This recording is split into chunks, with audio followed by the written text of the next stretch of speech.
All right, so today is Monday, October 6th, and today we're talking ransomware in the airports. What happens when the bad actors get in and shut down major airports in Europe? But it could happen in the US. We're talking about that today and anything that you need to know to protect yourself while on the ground, pre-flight, or in the sky, or when you land. All that today and more with a special guest. All right. It is the 21st episode of the DTF podcast. Damian is out today. This is Troy. And it's your boy, Fern. Let's go.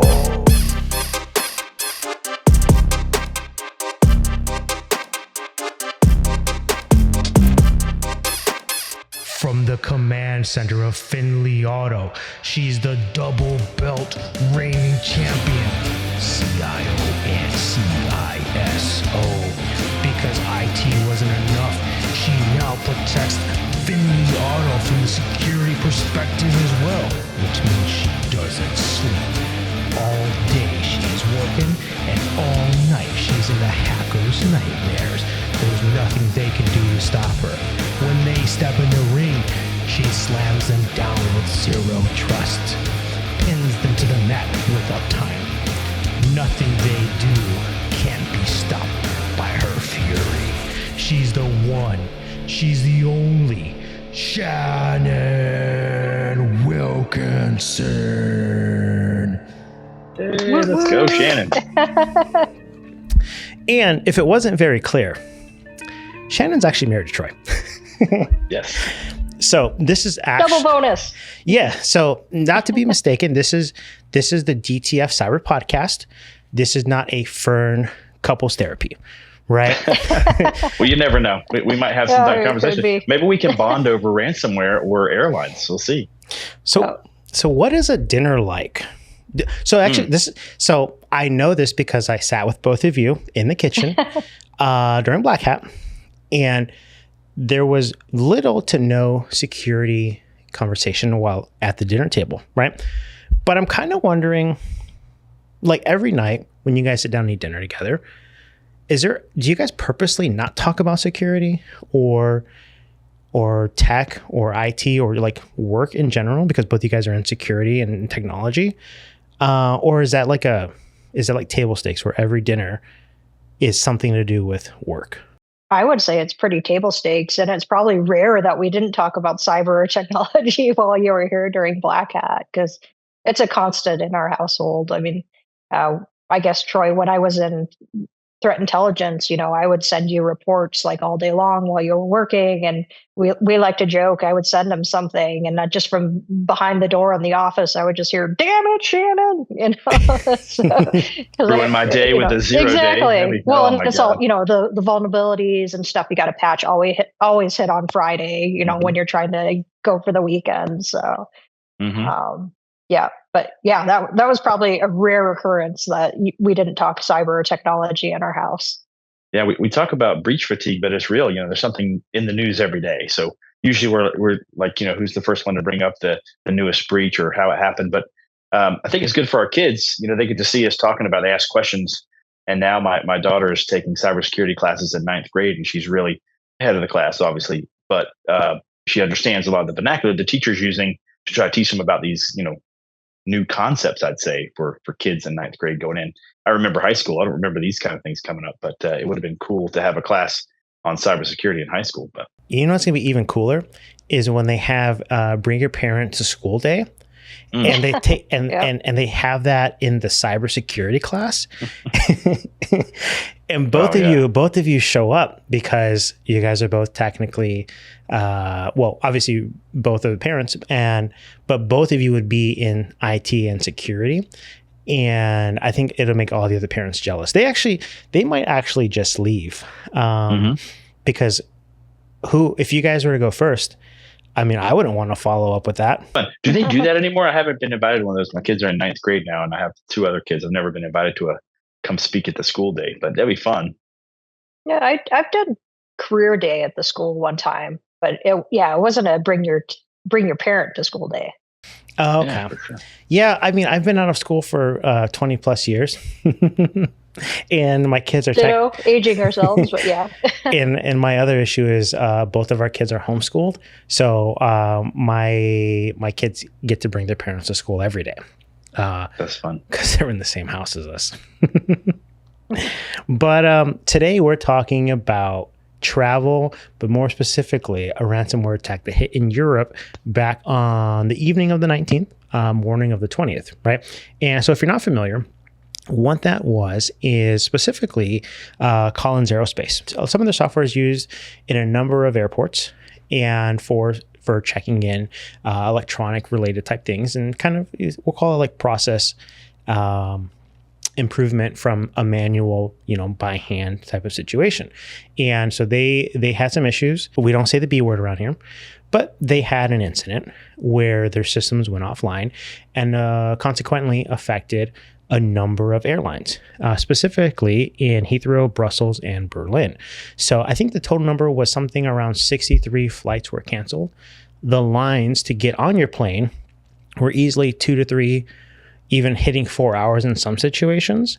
And of course, you have a number of frustrated travelers. So that's the main topic that we're talking about today. Shannon, do you want to kind of maybe give a breakdown of what happened with Collins? Yeah, sure. So from what I understand, there were some things detected by Collins Aerospace in their Muse software, which is used for the check-in process at airports on the evening of the 19th. Proceeding into the morning of the 20th, then they started taking systems offline, or those systems became unavailable because of the incident. And then downstream effect to the airports, they had to manually start checking people in, which led to all the delays and the cancellations and nightmare. And actually, the incident continued through the weekend. So if you think about it, basically at the 3 airports, they had to manually check everybody in for the entire weekend.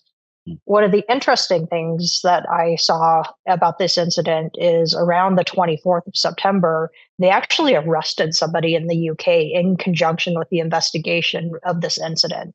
So that might actually be a first where they arrest somebody within a week related to the incident. I was kind of shocked to actually see that they had moved so quickly and identified somebody behind the attack. Hey, Shannon, another thing that I read. Oh, yeah, sorry, Troy, go ahead. I was just going to say, this is reminiscent a little bit of last year with the CrowdStrike outage that affected Delta Airlines and some other airlines pretty significantly, right? So it's a view into the world of our, the transportation, infrastructure, but also, how dependent we are on technology and third parties here. Like just this simple check-in software could take down and pretty much disrupt the entire weekend for European travelers. It's crazy to me that we have that kind of dependency on these third parties, but it seems like we do.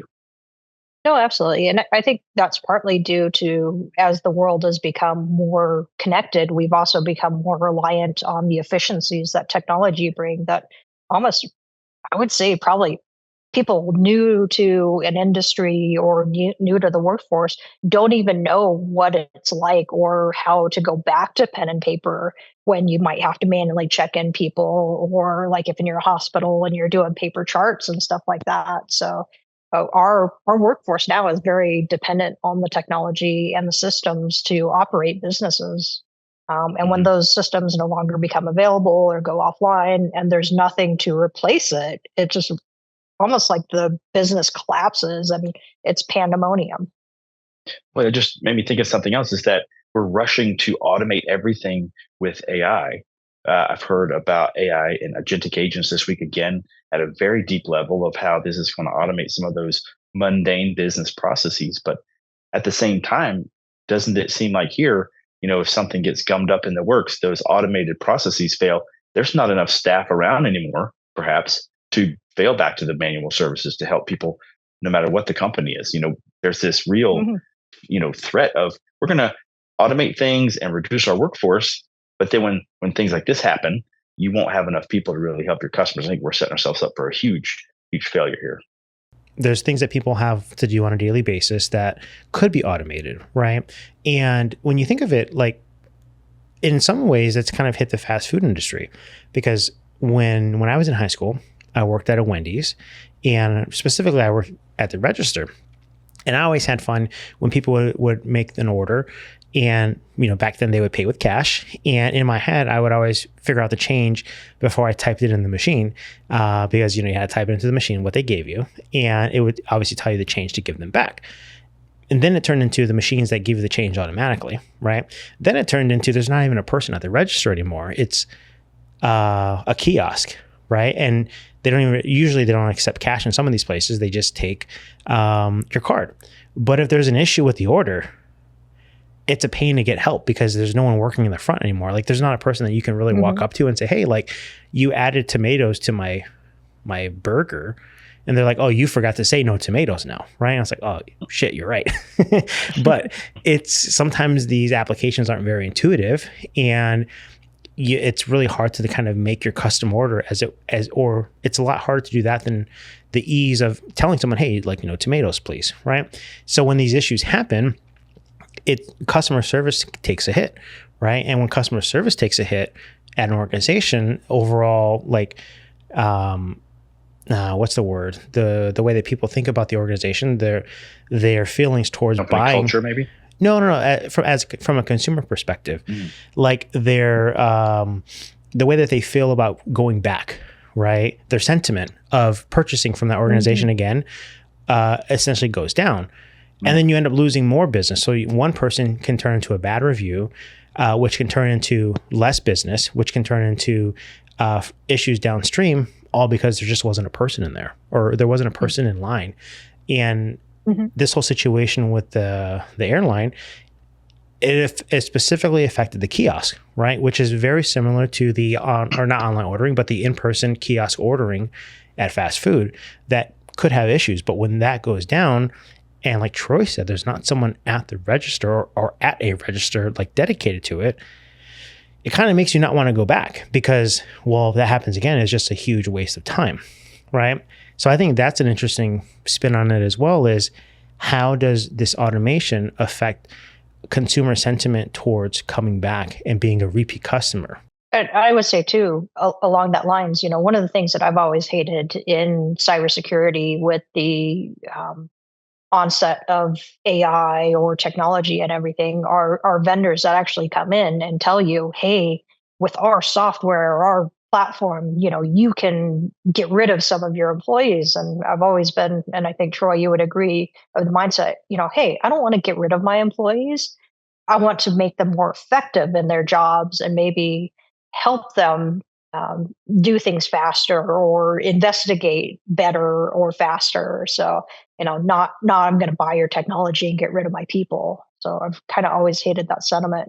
But like also what you were saying, Fern, I think, are we also forgetting like the younger generations that are used to technology, the old school way? And like I could just see my mom or Troy's mom walking into a restaurant and having to deal with a kiosk and absolute chaos breaking loose because they don't know how to order anything. And, this newfangled technology, where's the person at the counter kind of thing. So we're kind of maybe shoving technology on people that aren't quite ready to use these automated things and features. And, honestly, also with online check-in, if my mom was traveling by herself, I don't know if she'd be able to use a check-in at, an airline and check her baggage herself. She would be very uncomfortable with it. Or leaving some people behind like that, right? I think we're alienating the older generation who may not be tech savvy by all these modern conveniences. And we think of it so, straightforward as like, it's easier. It's so intuitive. It's so easy. But, folks, like you said, Shannon, there's a demographic that perhaps doesn't think it is so easy and they want to go back to human touch and human interaction. So they're used to, and I understand that absolutely. And I think that as we have more of these third parties that are supporting our infrastructure, like I don't think it was British Airways or Air France or something else that had the issue. It was a third party software that managed the kiosks. So the more dependence we have on our third parties, what's our backup and resilience plan for when these things go down with our third parties? We can't trust, we can't manage, we can't, have any say on how they do their systems. So what do we do when their systems fail? Yeah. So as both of you were kind of talking, I had a couple questions for you. Because I know Shannon, like I said in your awesome intro, right? CIO and CISO, right? So you have both, right? But what's not in there is CFO, right? And unless maybe I don't know, but if you've had a CFO role in the past, but I think like what you said is you don't want to get rid of your people, you want to make them more efficient. But is that necessarily the perspective that a CFO or a CEO would have when they're looking at the money part of the equation? I'm curious, just from hearing you say that, like, is that typically in a board conversation, or do people kind of lean into that more so than they're making it clear to the other team members that as a business are trying to find ways to kind of eliminate having people involved and saying, hey, we can just be more efficient, but people in tech are saying, no, like we're already trying to do more with less. Like we can't then, cut out people, because then that kind of puts us in a situation, right? Does that come up, or am I just like making up stories right now?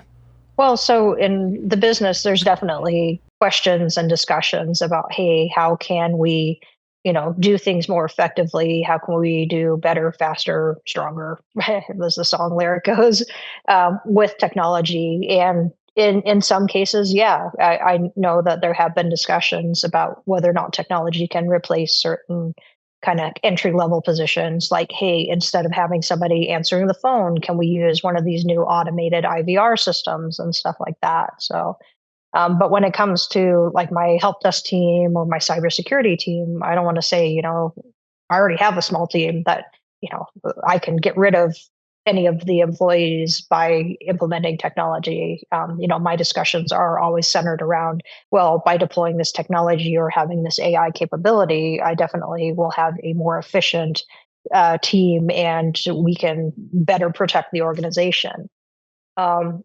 I will, however, share a recent experience that I had where I was pitched a software that had AI capabilities, where I actually went, wow, your software platform, it costs so much to the organization for this new, AI efficiency, that I could actually probably go hire 3 or 4 people for what you're asking me to do.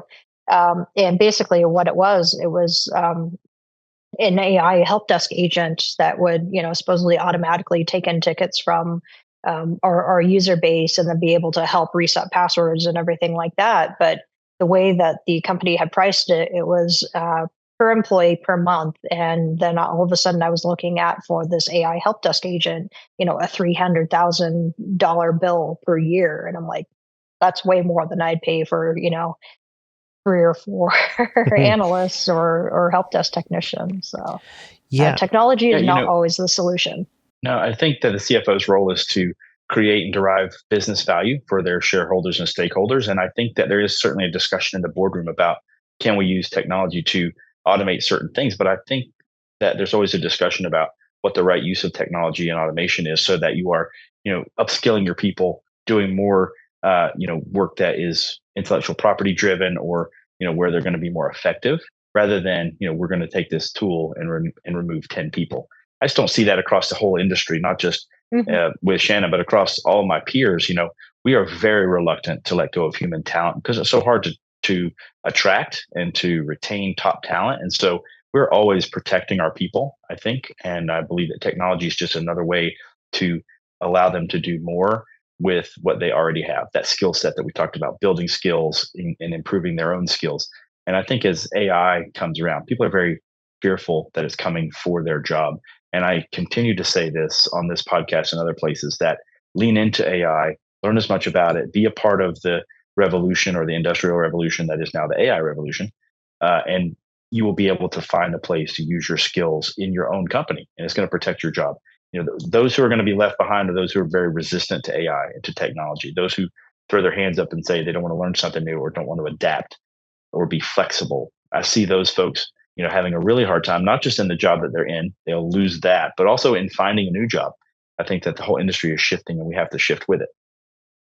Yeah, absolutely. And Troy, of course, AI and its use in the business is near and dear to my heart. I having to write a book about it, but Like you said, using AI to enhance. And then I would say caveat to that, using AI without giving our critical thinking skills and our knowledge building activities over to AI. So using AI without losing yourself in it.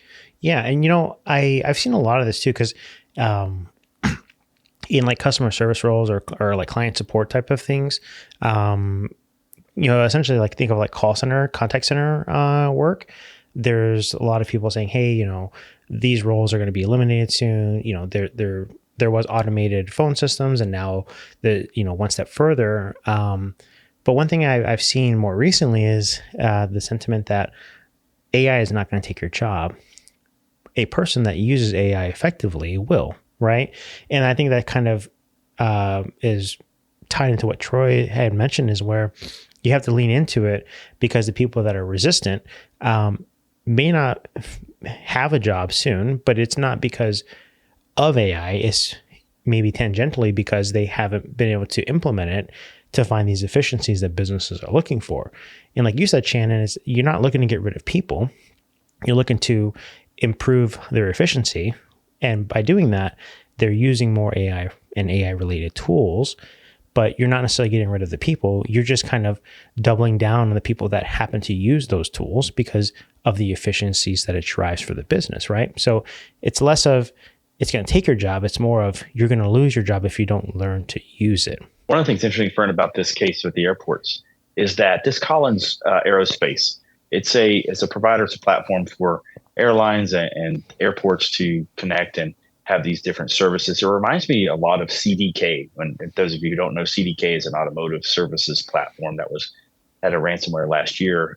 It affected hundreds of dealerships across the U.S. And the CDK platform comes with all those different software packages that you can get depending on what you need.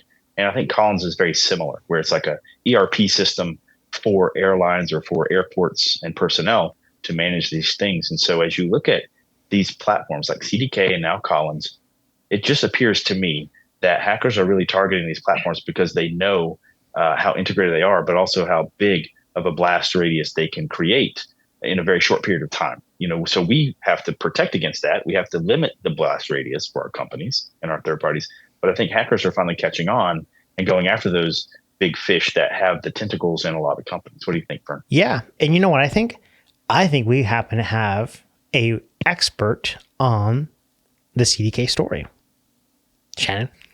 Yeah, I had to laugh there. So actually, Troy, it wasn't hundreds of dealership. Well, maybe it was hundreds of dealership groups, but like dealerships, I think there were 17,000 between Canada and the US that were affected by the CDK outage following their attack. So it was massive. And for those that aren't aware of what CDK is, it's basically a dealer management system, and it does kind of A to Z, everything that you need to sell a car, to service a car, to order parts for cars.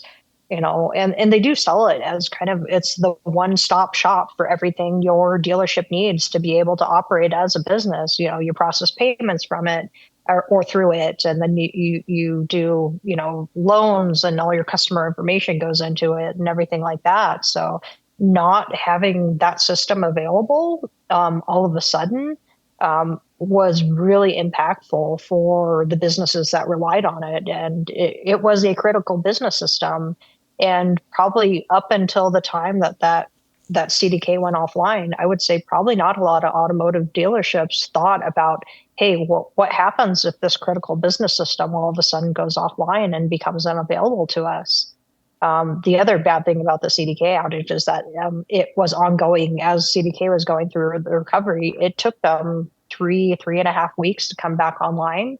So if you think about it, if you're a business and manufacturer or something like that, or like with CDK in the automotive industry, you've got your core business software not available to you for 3.5 weeks. What is that going to do to your revenue, your profits, to the organization? And it was very, very impactful. That's an interesting question. I have a question for you on that one.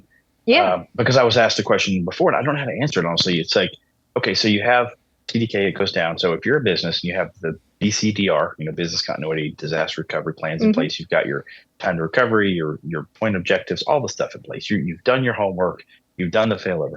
What happens when, let's say Microsoft. No, nothing against Microsoft. It's an example. What if Microsoft goes down?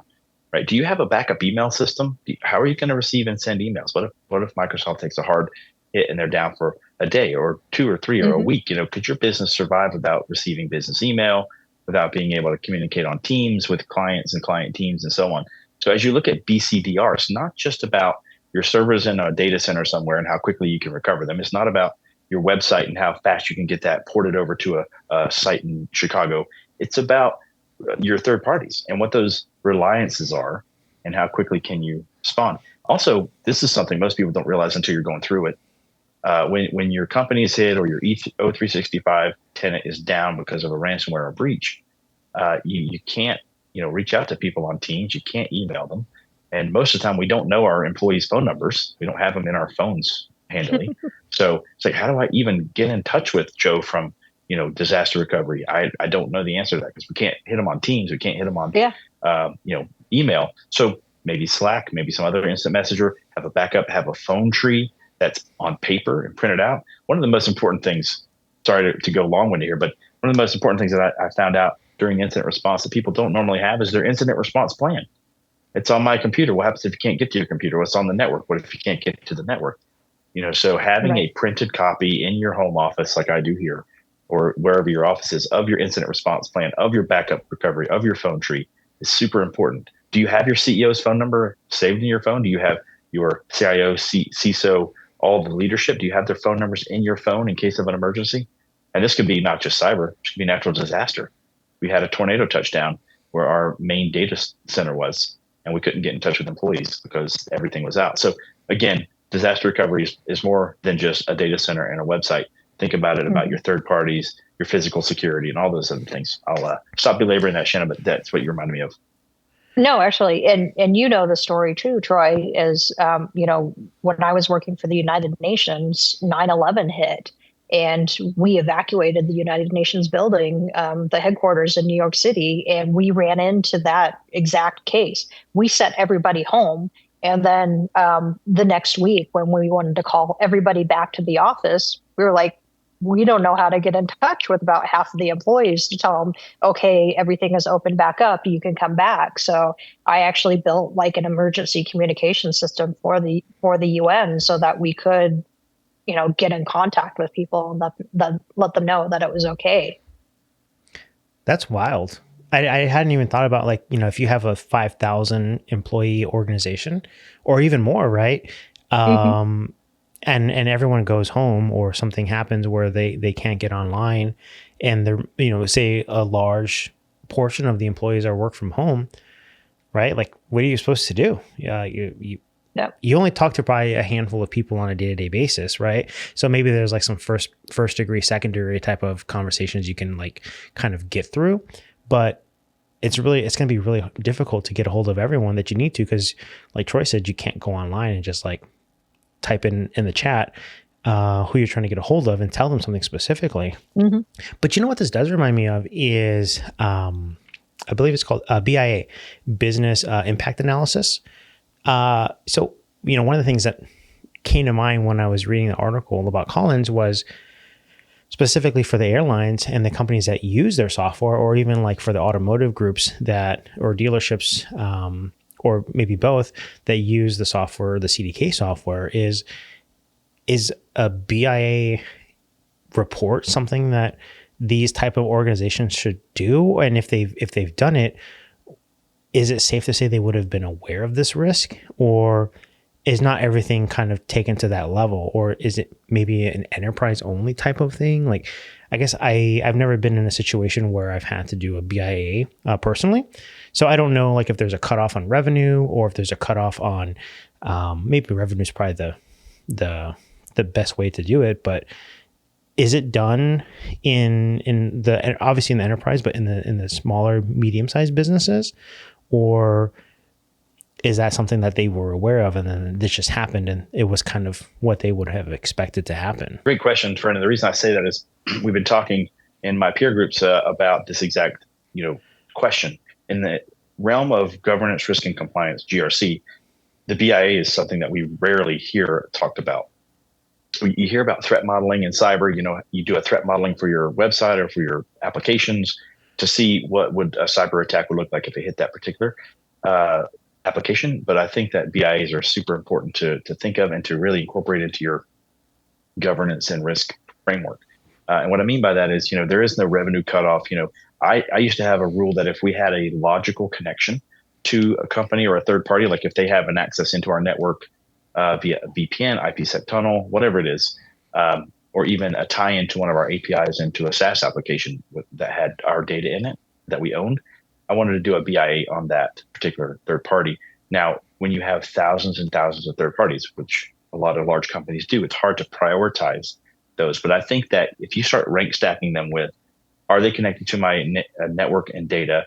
What data do they have access to? Prioritize it with most critical data, most critical systems first. Start there, start somewhere, and get that motion going so that you can really model out what would happen if that third party had a breach. We always use the example of a rogue admin, right? So third party connected to our systems. What if they had a rogue admin that wanted to steal data from us? What would it look like? What would happen to us?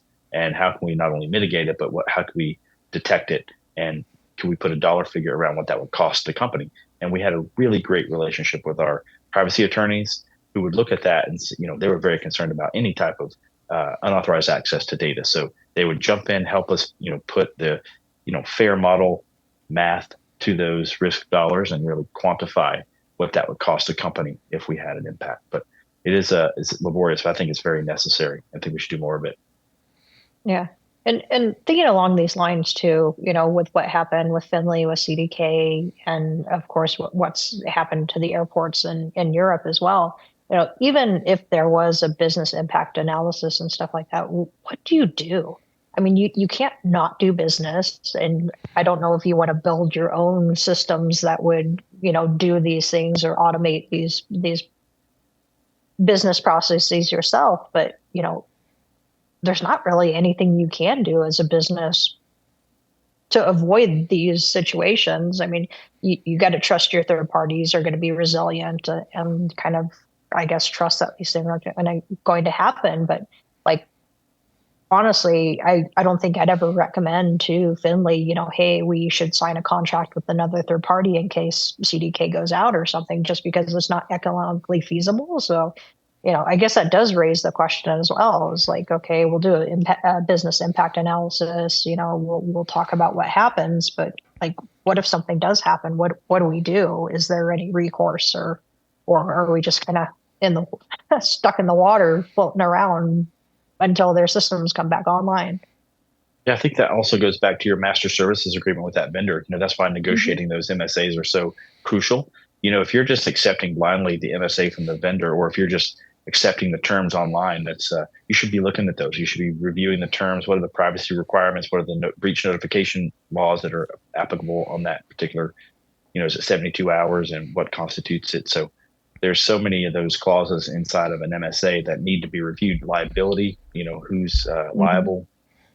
So that's where you really have your leverage on those third parties. But you're right, Shannon, you can't stop doing business. It's an interconnected world. Yeah. We don't live in a bubble, so we have to trust our third parties. But we have to also do our diligence on the relationship up front so that you can hold them accountable if there is a problem. Yeah. So I got a question for you, Troy, because you said it, and I might be paraphrasing here, but I think what I heard was you said in your peer groups, BIA is becoming more of a topic, right? Is that what you said? Yeah, absolutely. I think we were talking under the umbrella of there should be more technology solutions out there that can assist with BIAs, because right now it's very manual, spreadsheets, Excel documents usually. Mm-hmm. And we were talking about there needs to be innovation around them so that it can be automated. And I think there are some third-party risk platforms out there, and I'm not going to name any names. We know who they are, the big players, or the GRC platforms that are working these in to be more automated so that it doesn't take an army of folks to do it and spreadsheets in an Excel document in a OneDrive folder. Yeah. You know what I read, I think last week, midweek, like Tuesday or Wednesday, was I saw the CyberStarts just raised almost $400 million for their next round. I wonder if they're looking into anything BIA. Not to say that they are, but I mean, you said, that's an area of the space that not necessarily neglected, but what I find interesting in BIA specifically is, we tend to be cyber focused on this podcast. And most people that listen are in some way or another, they're definitely in tech, right? Unless they're my kids. My kids, funny story is, I was talking to my daughter a couple of weeks ago and she said, hang on a second, I got to go on YouTube. And I said, for what? Like, what are you doing? She said, I have to go on and like your video because there was a video I saw. And I like, what do you mean? She's like, oh, I like all of your videos. Every single time you have a video that comes up, I like it. And I go, oh, that's cool. So now I know at least one like on every video that we have comes from my oldest daughter, right? But so she might be the only person that's not in cyber or tech that listens, or at least shows some love online. But majority of the people are in cyber or technology, right?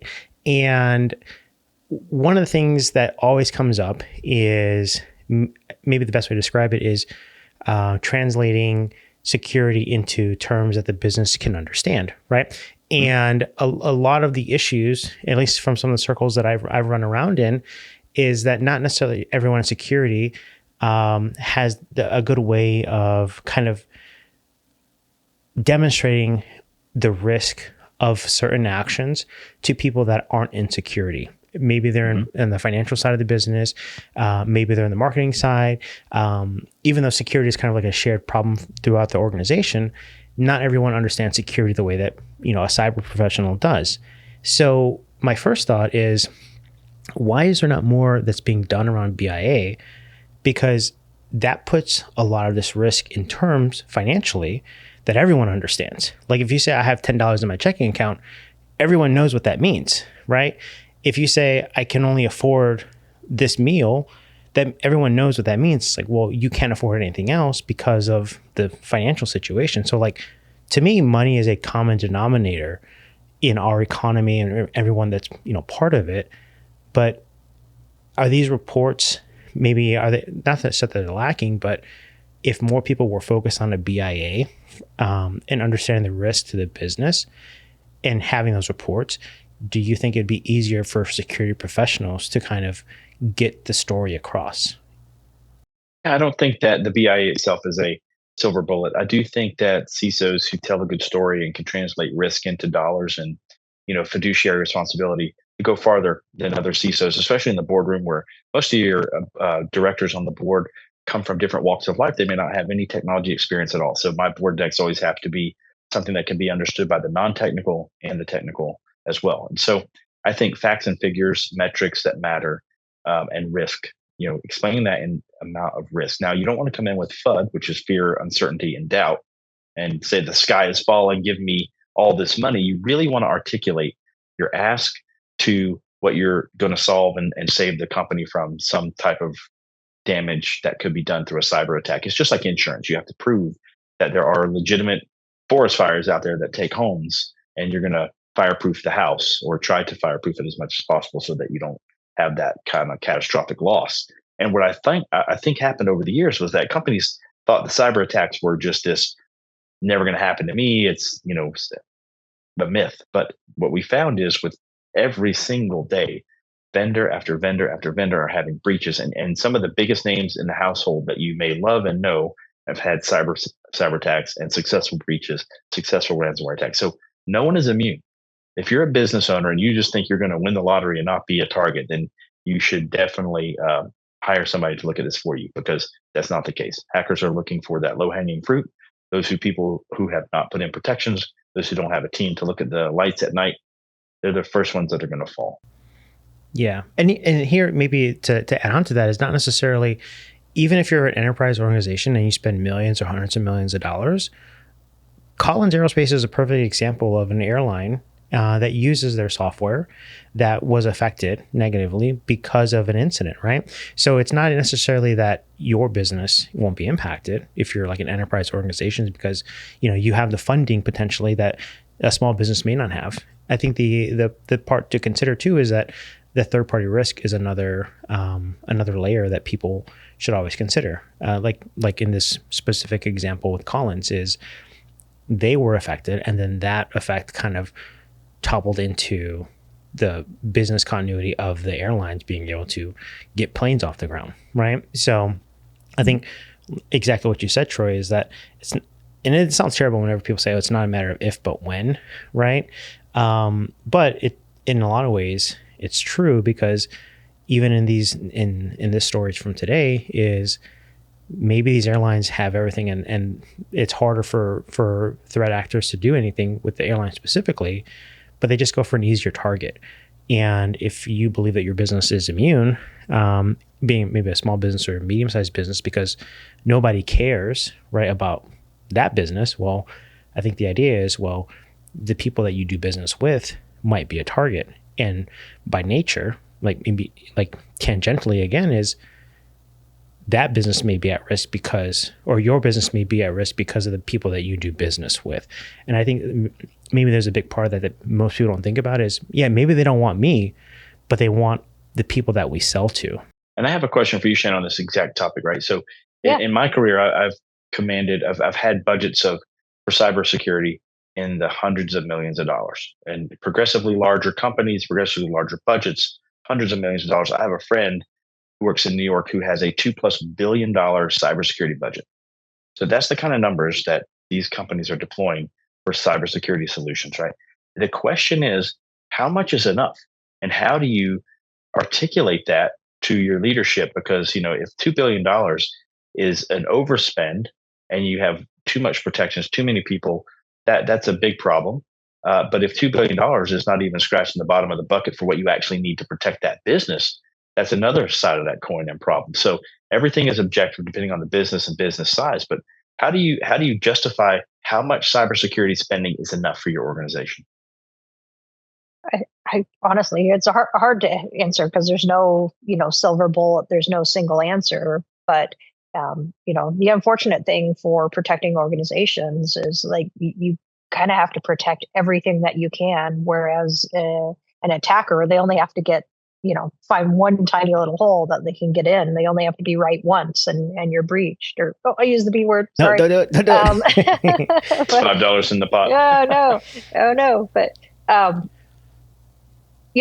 think it's about prioritizing, like figuring out what you can be, what your attack surface is, and what you can do to reduce that attack surface. And then, also, I'm sure the organizations that are spending billions of dollars on cybersecurity also have extremely large employee bases, and cybersecurity solutions are often priced based on employee count. So, of course, if they got hundreds of thousand employees, they're spending a lot more than an organization that like Findlay that only has 3,000 employees. So I think it is a little bit subjective to the size of the organization, how many employees that they have, and everything like that. But it's just, I guess, honestly, I don't have a good answer, but it's really just about doing your best, trying to figure out, what are the entry points? What is my attack surface? What can I do?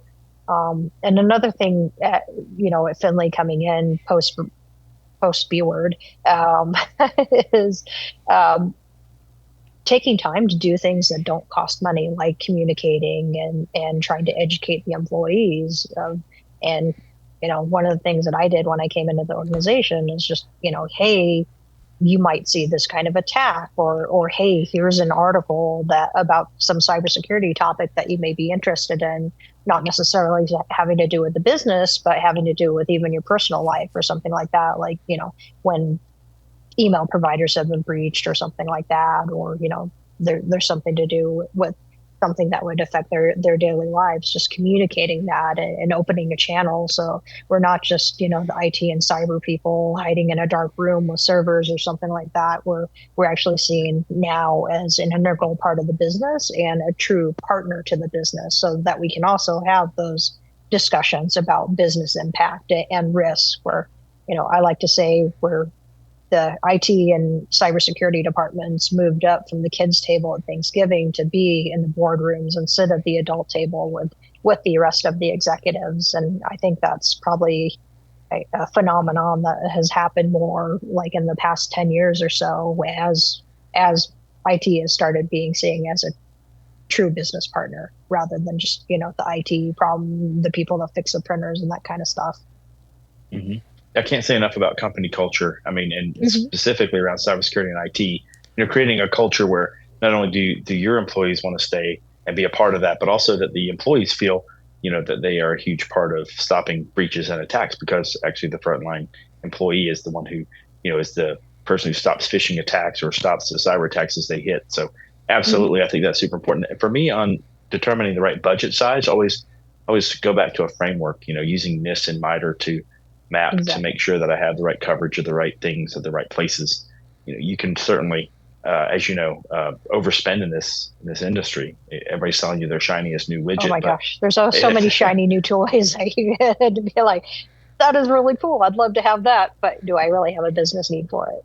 Yeah, exactly. So being able to put dollars to risk and being able to find a place that you need to deploy capital that's smart and has a return for your business is so important. Being able to articulate that out to the board is also just as important. Troy knows that the phrase "employees are your weakest link" has always driven me up an absolute wall.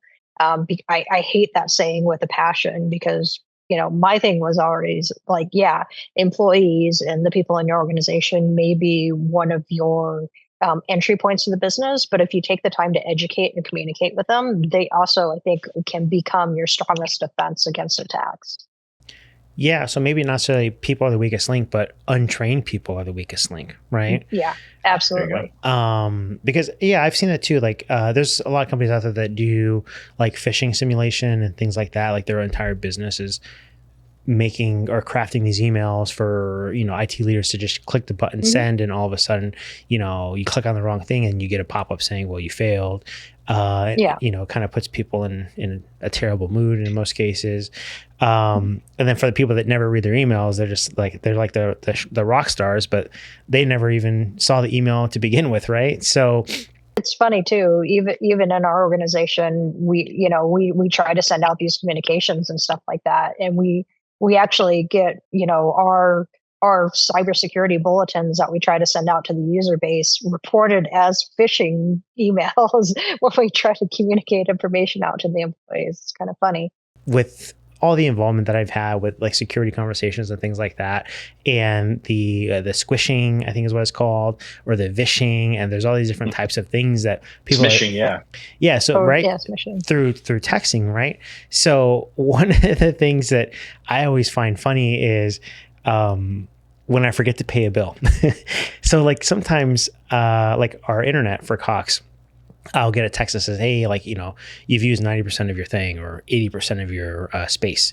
But I always love the ones that come and say, hey, he forgot to pay your bill. Or like, hey, a good way for you to pay your bill is this. And it's like, oh yeah, that's right, I need to go do that.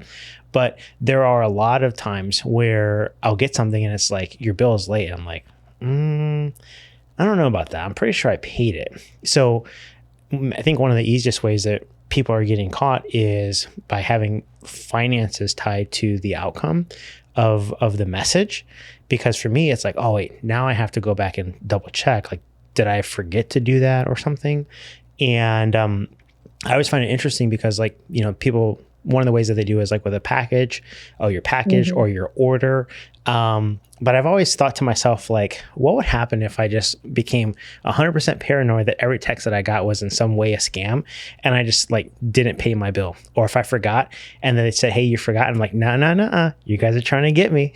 You're not going to get me today.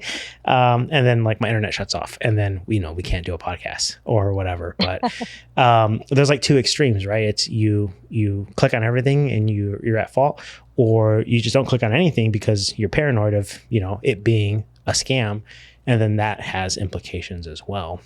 Well, or there's the happy medium in the middle where if you get the text or something from Bank of America or Wells Fargo or something like that, you don't click on anything in the link. You actually go to their website on your computer, type it in, and then go check the message there on that platform and see, hey, did I miss the bill or something like that? Yeah. But even I want to say maybe 6 or 7 episodes back, that happened where the application was actually compromised, right? So the people were going into their application, and then even in the application is where they were getting, proper messaging from the improper source, right?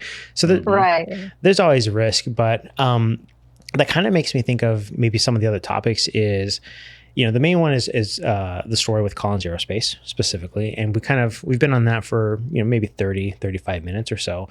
And some of the other things is more so around security while traveling, right? So I know you guys over the weekend had a trip. I won't say where you went, but there was travel involved for the entire family. And as business leaders and executives working in, the technology space, I think that comes up a lot for business travel. Obviously, COVID is 5 years. We're 5 years removed from COVID right now, or close to it. And there's a noticeable difference in what businesses are choosing to do now with travel versus what they were doing in, October of 2020. So I'm kind of curious too on some of these things that businesses are doing now that travel has increased for a lot of their employees. Some of the things that we had written down were like VPNs. But I've seen a lot of things kind of hinting that VPN is like a dinosaur, and that identity is kind of where people are focusing now.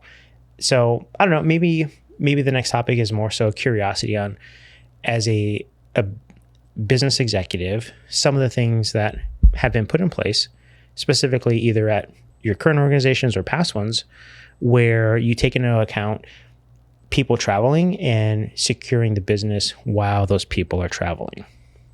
Yeah, and just to be, slicing hairs here, but the VPN, on my personal laptop, I use a private VPN if I'm traveling, especially in a coffee shop, an airport, any public place. But what we were mentioning on the zero trust side, so if your company employs zero trust, and anytime you get on the internet, you're automatically connected via some proxy or VPN back to the home office, let's say, in those cases, you're sort of protected from that local internet, what we call the dirty side of the internet, coffee shops, airports, et cetera. And so if you have one of those zero trust mechanisms on your computer, that's great. But if you do not, or if you're traveling as a consumer off time, your personal phone, personal laptop, make sure that you have a very good VPN product on those devices so that when you connect to public Wi-Fi, you can immediately switch on the VPN so that you are protected from local spies. The most important thing that hackers do in an airport or a coffee shop is they sit there with a little listener, like a Wi-Fi pineapple, and they can be that man in the middle. They can actually create this network where you're actually talking to them, but you think you're talking to your bank, and they're just sitting in the middle listening to all that traffic, unless you have a VPN that creates an encrypted tunnel to your destination. So I would highly recommend having that VPN, having that. Now, Shannon, perhaps maybe on your remote employees or as they travel, you have much different answers to that question. No, we've employed a zero trust framework. So VPN, also geolocation policies and stuff like that allow access from certain locations, as well as one thing that I really liked previously, Troy, that I saw that you had done was the impossible traveler rules. So looking and seeing where people are logging in from and saying, okay, well, they were at the home office here in Las Vegas, this morning. They're not in China by 2:00 in the afternoon, and then in Romania, and, a whole bunch of crazy locations. So, having that kind of detection and alerting, I think, is also pretty good for organizations.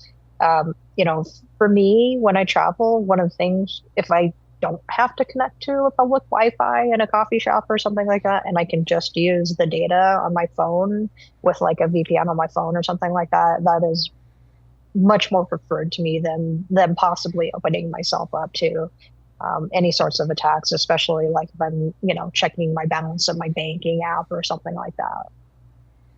Yeah. So would you recommend for people that travel, or maybe employees that might be targeted, for them to have their own kind of hotspot from like a cell phone provider? Or is that just like something that no one does anymore? We used to think that cell phone, devices were more secure or secure. They have recently come out with devices for the attackers and hackers to intercept those as well. So you may have like a Wi-Fi or something that gets you on the internet. It's a hotspot from the provider. But there are now powerful devices that can actually intercept that cell signal as well. So just depends on what type of role you're in. If you are in a highly complex role with confidential data that you have access to, or CUI in the government, etc., likely you'll just want to have a VPN on your device that immediately encrypts that connection from the device to your source. And then also, I would caution, with VPNs a little bit. Also, you get what you pay for. So there's a gazillion of those free VPN, apps and stuff like that. They're out there. I would just caution everybody to do their research and see exactly who is providing the VPN service, because there's lots of VPN services out of those no countries that will gladly accept your traffic through their servers. Yeah, and they'll do it for free. Exactly. Yeah. Right. It's something we touched on a while back, where you can get a VPN service for free, but it's like, oh yeah, it's whatever random company out of like the APAC region, right? And you're like, well, hang on a second. What is this company getting access to, and what are they seeing?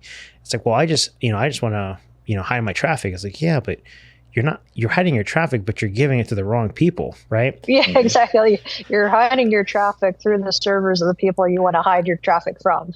Yeah, but it's a really good example of like risk analysis, or the impact that the decisions that you make could have, right? Businesses do this all the time, right? Like we mentioned earlier with the BIA, but from a personal perspective, maybe a PIA, it's like, if you can't spend $20 a month on a legitimate service, or you don't want to, you choose not to, and you decide to use something that is $5 or even free, well, it might just cost you your life savings potentially, right?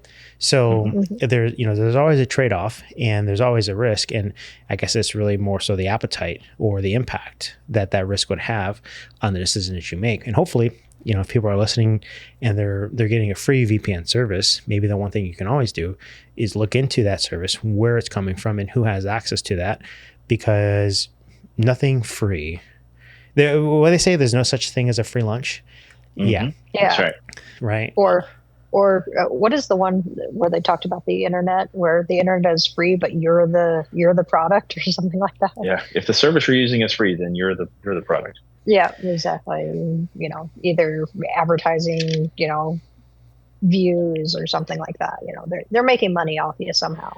Yeah, at some point or another, your information is the, as they say, data is like the new gold, or data is the new oil.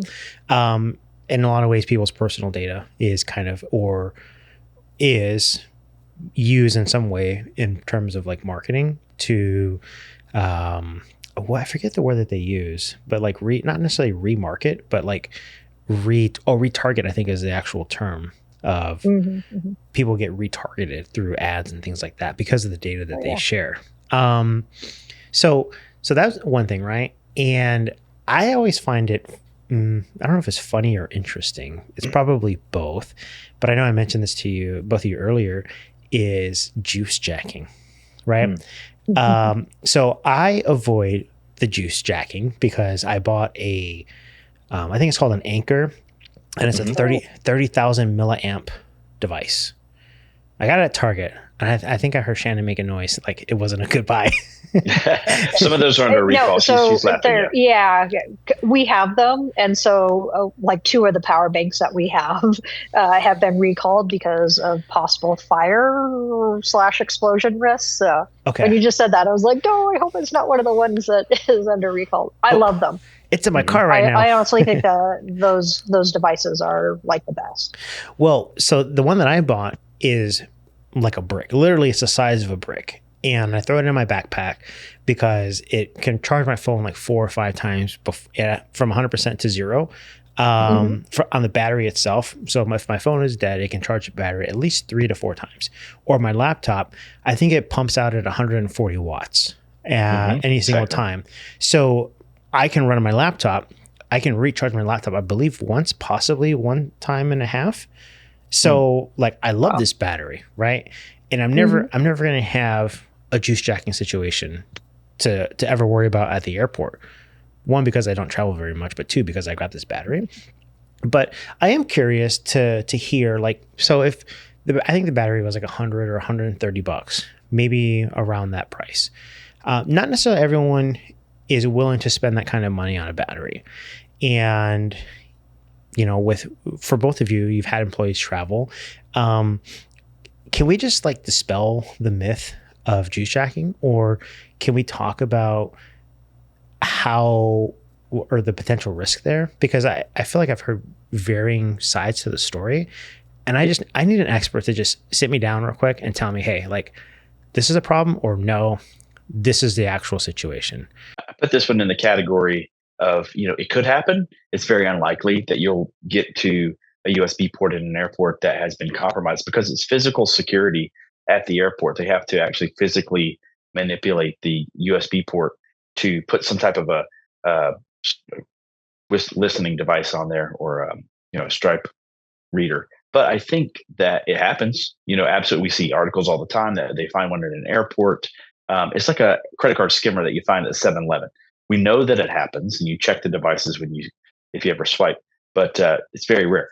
What I'm saying by this is, I'm saying I'm always cautious. I use the little brick that you plug into the wall, put my USB into that, so that I do not ever plug my naked USB port into a USB port at the airport, just because I don't want to take that chance. So it does happen. It's extremely rare that it happens. And just to be cautious, use the USB power brick that you can plug your cord into.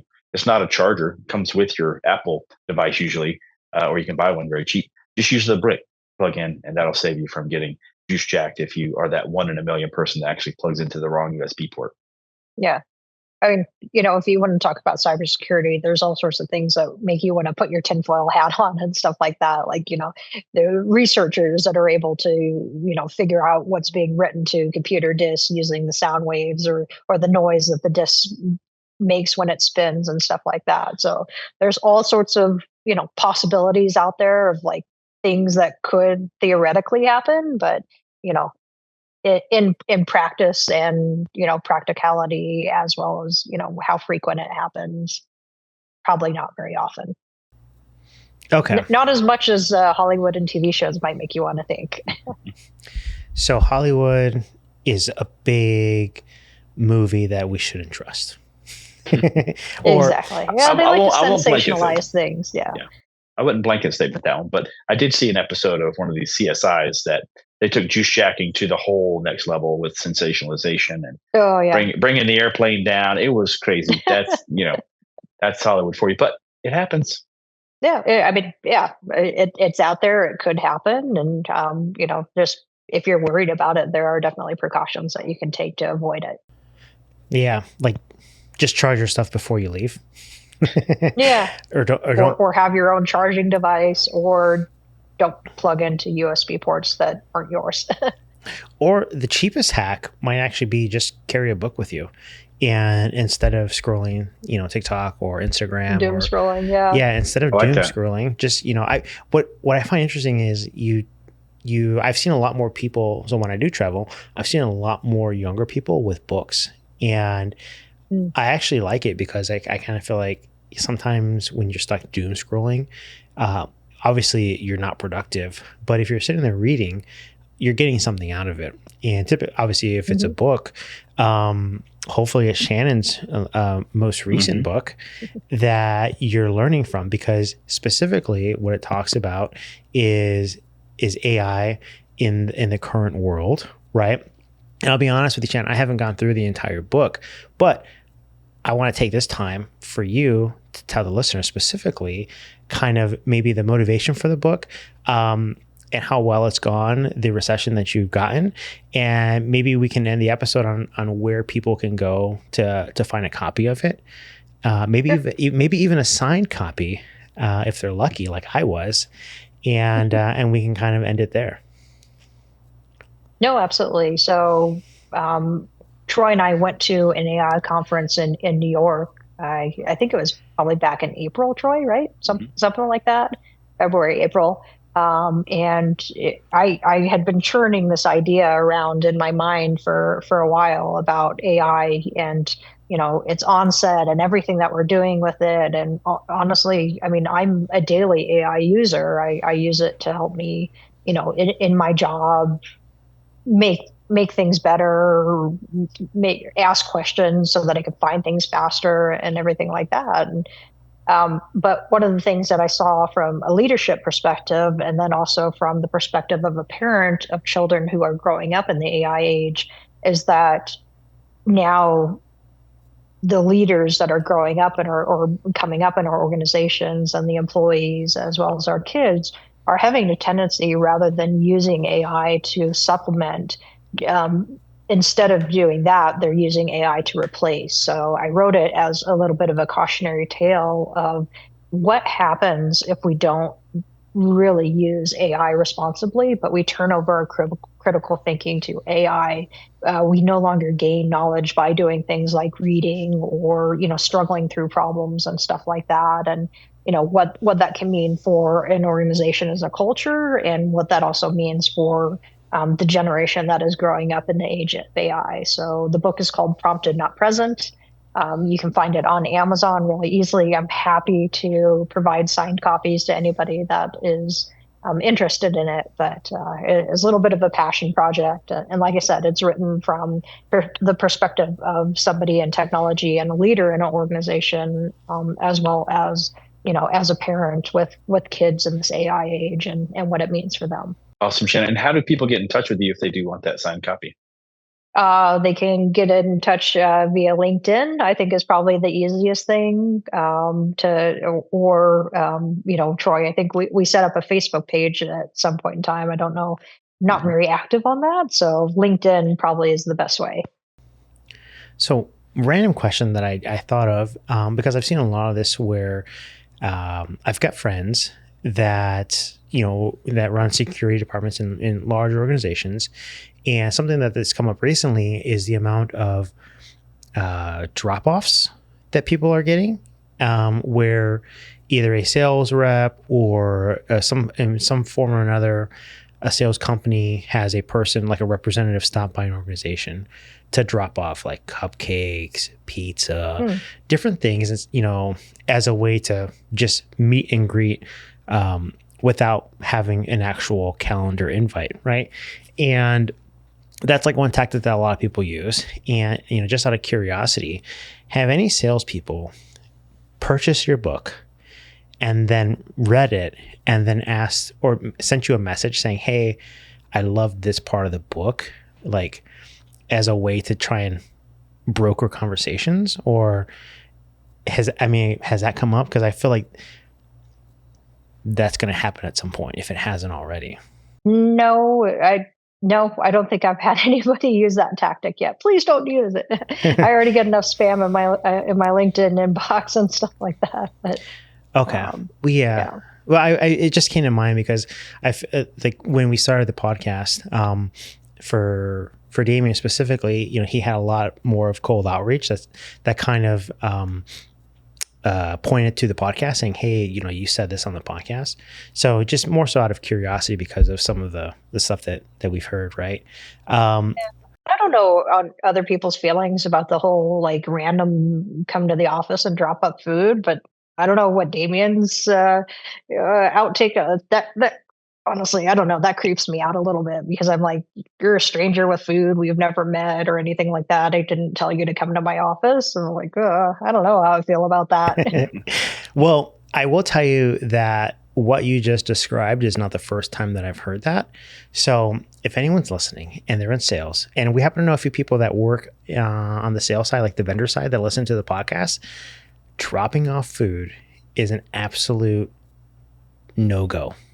Okay, so we'll say unsolicited food dropping is like kind of it would freak me out. I do want to say, Shannon, there was a very good friend of ours who was a vendor at the time with your first book, which was encouraging the next generation of girls in STEM roles, who ended up buying a bunch of your books and giving them away at a charity event to girls getting into STEM roles. So I thought that was pretty interesting to see a vendor take the initiative to go out, buy a bunch of your books, have you sign them and take them to that. I don't think it was a charity event. It was a educational event for young girls. Yeah. I thought that was really awesome. So that was that was with your first book. So that was pretty ingenuitive.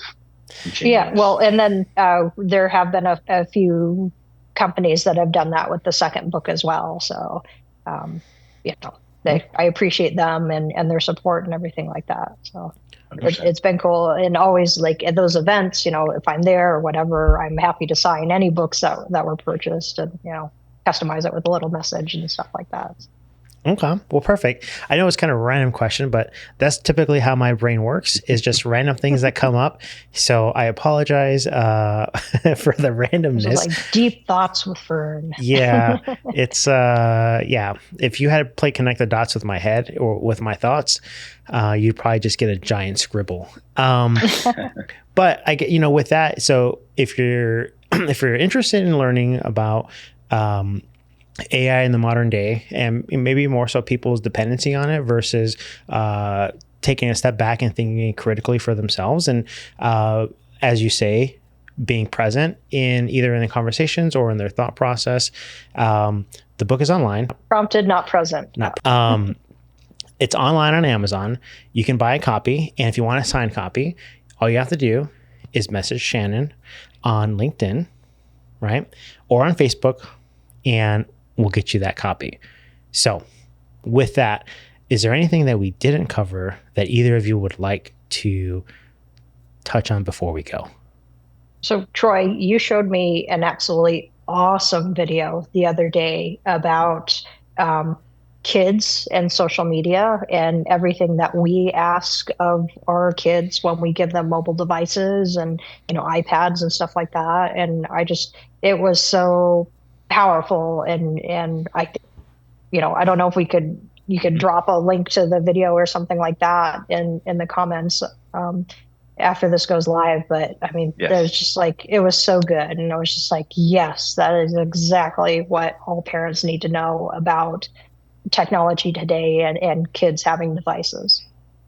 Yeah, so we'll drop that link in the chat of the episode. It was so amazing, and honestly, Shannon and I are both very passionate about keeping kids safe online. And so I know she does a lot of public speaking on that. We do a lot of internal family speaking about that with our 3 girls, young girls. So, the way that society has, just evolved with social media and what we're sharing online, it's very dangerous for young people. And so just be thoughtful about what we allow our kids to have access to at such young ages. I'll let you watch the video. It's pretty interesting, but always interested in having those conversations and talking publicly about that as well. So Fern, thank you so much. Shannon, I want to thank you for coming on and being with us today. Finally, episode 21, we got you to come on and join us. I love that. Glad to have you. Thank you so much. And with that, so happy. Oh no, you can close us out, Shannon. Tell us. No, I was going to say no. Thanks so much for having me on, and so happy to join you guys. I mean, maybe I think I can't say every single episode was liked by me, but almost all of them have been.